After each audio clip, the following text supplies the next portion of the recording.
preview in his tweet today. He said that Nancy Pelosi deserves the honor of being Speaker. The Republicans added 2 seats to their majority in the Senate so far. They will have 53 seats, it appears, right now in the new 116th Congress, to 47 for the Democrats. The president, in another tweet, called that a big victory. In the House, the Democrats picked up at least 27 seats to take control of the House for the first time since 2010. The president will be holding this news conference in the East Room, his second solo news conference there since taking office. And as we wait for the president to arrive, should be just momentarily, we have Nancy Cordes and Ed O'Keefe on the set with us. Welcome back to both of you. Been working long hours since last night. Apologies if I interrupt you mid-sentence here if the president steps up. But Nancy, what are you expecting? Well, I think he's going to try to put the focus all on the Senate. That, according to him, is the big news of the night. Of course, the fact that Democrats took control of one house of Congress is most likely the bigger news, especially when it comes to the balance of power and how he operates for the next couple of years. But he's going to say, look, I got out there, I barnstormed across the country in all these states, and look how many Democratic seats we were able to pick up in the Senate. Don't be surprised if he makes other news, too. Absolutely. I mean, this is a great chance to change the subject because while it was a good night for Republicans in the Senate, they struggled in the House, and he presumably would face a lot of questions about how he might work with Democrats. And he'll probably talk about this. We should point out he wasn't on the ballot, but he was on the minds of voters on Tuesday. Roughly 2/3 said that he was a factor in their vote. About 1 in 4 said their vote was to oppose the president, 1/4 to support him. The rest said he was no real factor at all. And life is about to get a lot more difficult for him. Democrats in the House now have the ability to subpoena his tax returns, to open all kinds of uncomfortable investigations into his conduct, his cabinet members, their travel, the foreign money that is pouring into some of his businesses. His lawyers are going to be a lot more busy than they already are. Yeah, and the low simmering, which could then boil over, battle over that, has already started this morning with the majority leader, Mitch McConnell, warning Democrats in the House they'll have to decide how much they want to, quote, harass Trump over these next 2 years.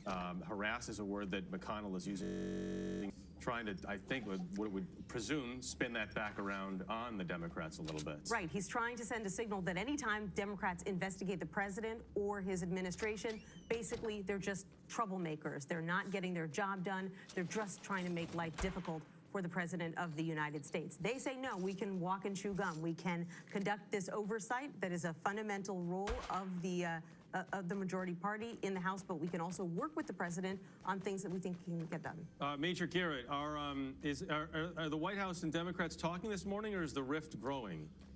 Well, it's at a bit of a pause, Jeff. I think there's still a few hours in which this White House and the emerging Democratic House majority will sort out their own agenda first and decide if there is any possible area of compromise. I stand up guardedly, Jeff, because the president is expected here any second. We see John Kelly, the chief of staff, just coming in here. That's usually a sign the president's not far away.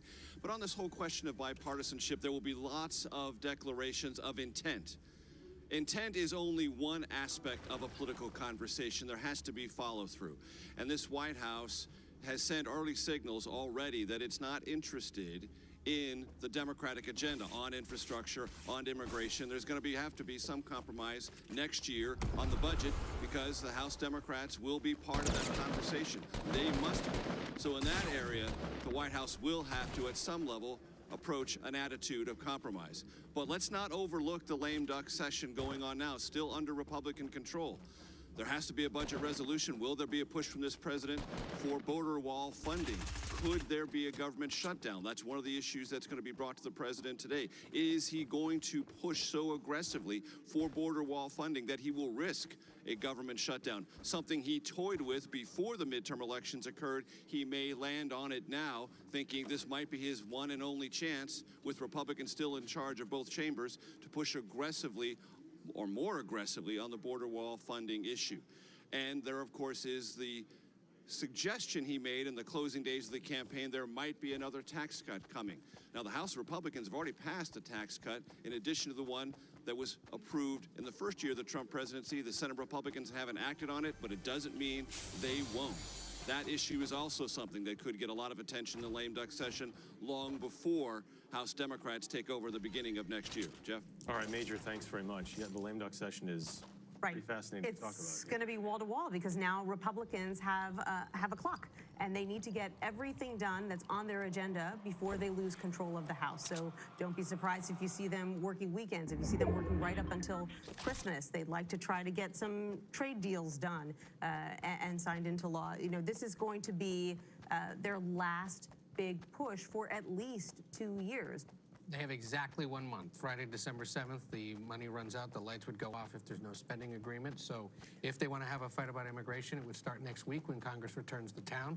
House Republicans have to decide who their new leader will be, and they'll try to focus on what their legislative priorities will be in those closing weeks. I talk about immigration or taxes. Right. Right. Either one.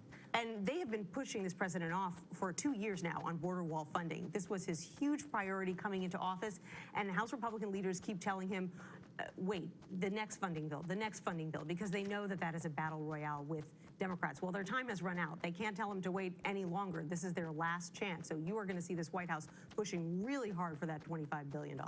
And interesting to think about, as Sarah Sanders, the press secretary, and Kellyanne Conway, advisor to the president, now walk in, which means the president is typically not too far behind here. Kellyanne Conway made this comment this morning that she reminded everyone that the president is a counterpuncher. And so in terms of talking about this new Congress, the new House at least, and the foil, that's interesting to think, all right, everybody's standing up, and the president should be coming up to the microphone here momentarily. We will listen to him talk post-election results. Here you go. Thank you. Thank you very much. Please. Thank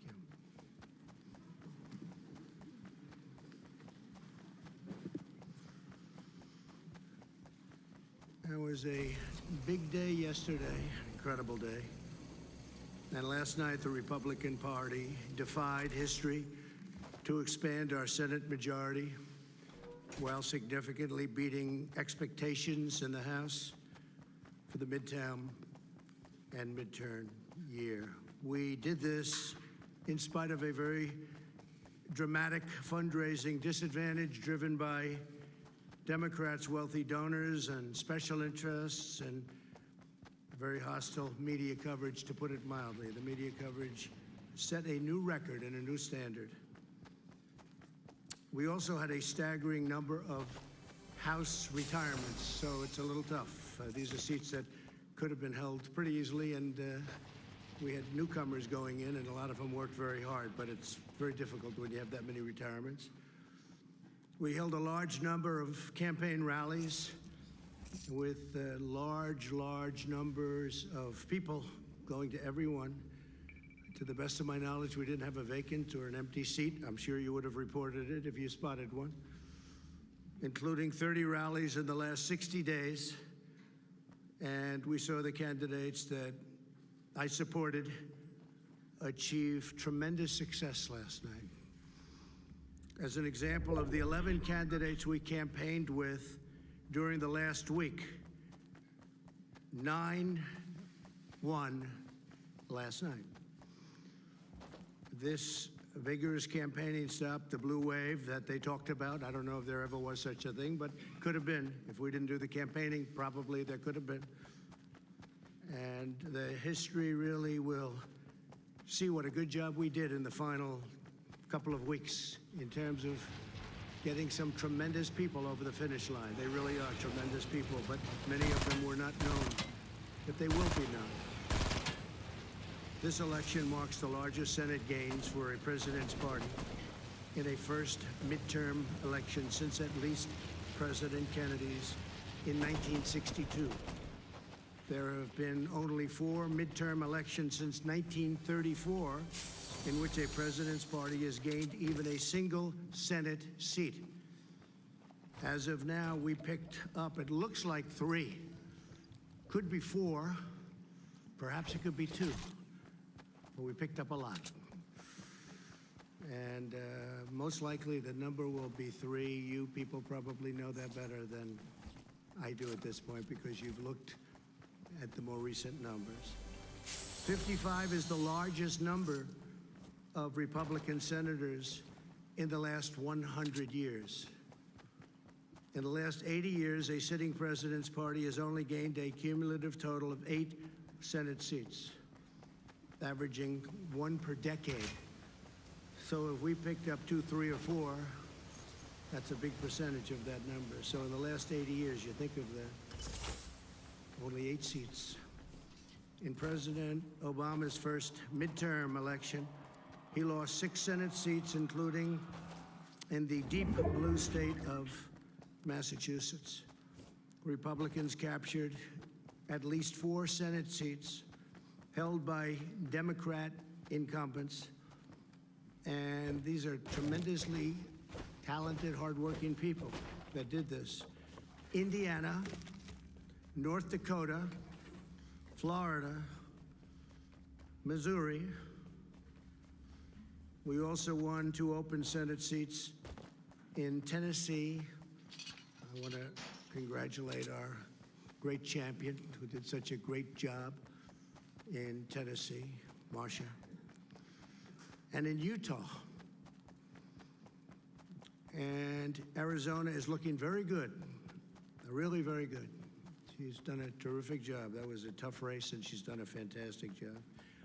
In each of these open seats, Democrats recruited very strong candidates with substantial fundraising and media support. We were getting bombarded with money on the other side. In the House, Republicans dramatically outperformed historical precedents and overcame a historic number of retirements. The most House Republican retirements in 88 years. 43 House Republicans retired. Now, I will say this, that in many cases they were chairmen of committees, and they left because they weren't chairman, because the Republicans have a rule for 6 years. And what that does is wonderful in one way. It lets people come through the system and become chairman. In another way, it drives people out. Because when they're a chairman, they don't want to go and not be a chairman. You're the chairman of a committee, and you're a big deal, and all of a sudden, you're not doing that anymore. So they leave. We had a lot of them leave. It's, I guess you can flip a coin as to which system is better. The Democrats do the other. Some of their folks have been in those committees for a long time as chairman. In 2010, President Obama's first midterm, he lost 63 seats. By contrast, as of the most current count, looks like around 27 House seats or something, and we'll figure that out pretty soon. We also had a slew of historic wins in the governor's races. The governor's races were incredible, against very well-funded, talented, and skilled Democrat candidates and people that worked very, very hard, respectfully, for those candidates, like Oprah Winfrey, who I like. I don't know if she likes me anymore, but that's okay. She used to. But she worked very hard in Georgia, very, very hard. And if you look at them, with 4 governor's races crucial to 2020 and the presidential race, Florida, Iowa, Ohio, and Georgia, the big ones. Florida, Iowa, Ohio, and Georgia. Can't get much more important than that. They were incredible. They were actually incredible campaigns, too. Incredible. As of right now, Republicans will control the majority of governorships across the country, including 3 great women who worked very hard. Governors of Alabama, South Dakota, and Iowa. They worked very, very hard. They're very talented. By expanding our Senate majority, the voters have also clearly rebuked the Senate Democrats for their handling of the Kavanaugh hearings. That was a factor. I think maybe a very big factor. The way that was handled, I think, was tremendous energy was given to the Republican Party by the way they treated then Judge Kavanaugh, now Justice Kavanaugh, and expressed their support for confirming more great pro-Constitution judges. Candidates who embraced our message of low taxes, low regulations, low crime, strong borders, and great judges excelled last night. They excelled. They really, I mean, we have a list of people that were fantastic. And I'm just going to point them out. Mike Bost, Rodney Davis, Andy Barr was fantastic. I went to Kentucky. For the most part, I didn't campaign for the House, but I did actually make a special trip for Andy Barr because he was in a very tough race in Kentucky, and he won. That was a very tough race. The polls were all showing that he was down, and down substantially, and he won. And that one I did do. Pete Stauber of Minnesota, great guy, he's new, and ran a fantastic race. On the other hand, you had some that decided to, let's stay away. Let's stay away. They did very poorly. I'm not sure that I should be happy or sad, but I feel just fine about it. Carlos Cubella, Mike Kaufman. Too bad, Mike. Mia Love. I saw Mia Love. She'd call me all the time to help her with a hostage situation, being held hostage in Venezuela. But Mia Love gave me no love, and she lost. Too bad. Sorry about that, Mia. And Barbara Comstock was another one. I mean, I think she could have won that race, but she didn't want to have any embrace. For that, I don't blame her. But she lost, substantially lost.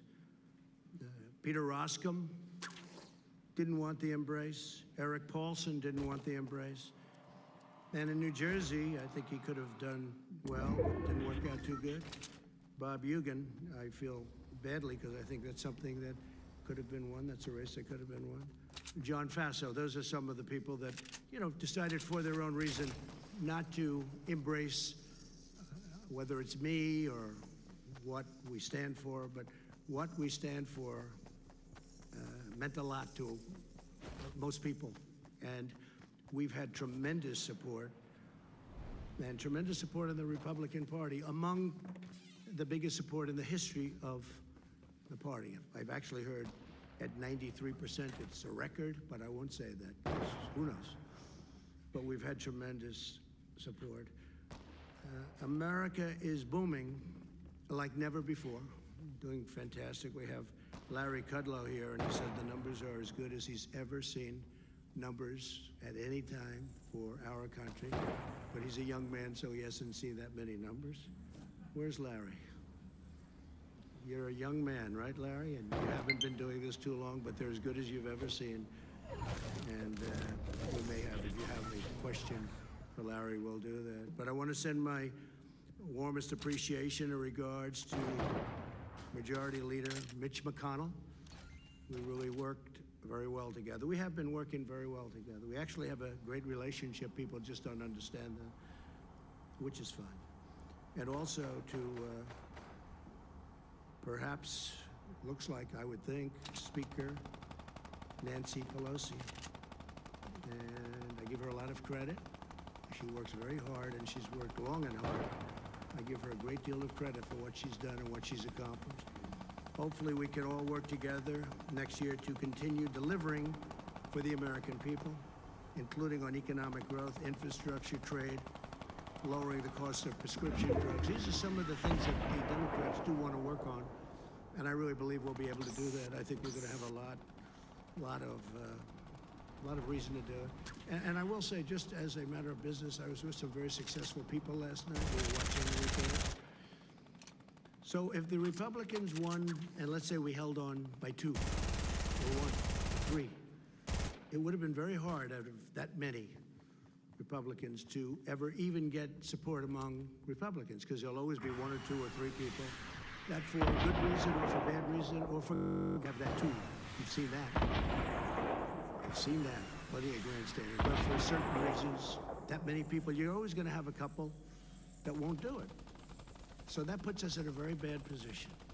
In other words, had we kept, and this is no, I'm saying this for a very basic reason, it's common sense. It puts us in a very tough position. We win by 1 or 2 or 3, and you'll have 1 or 2 or 3 or 4 or 5 even come over and say, look, we're not going to go along with this.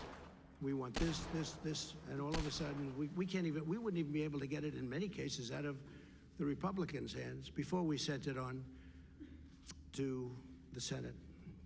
And now we have a much easier path, because the Democrats will come to us with a plan for infrastructure, a plan for health care, a plan for whatever they are looking at, and we'll negotiate. Then, as you know, it's been very hard in the Senate because we need essentially 10 votes from Democrats. Because the Democrats do really stick together well. I don't agree with them on a lot of policy, but I agree with them on sticking together. They stick together good. So now we go into the Senate. We don't have the 10 votes. And what happens? It doesn't get passed. Even if it gets out of the House, it doesn't get passed. So under the new concept of what we're doing,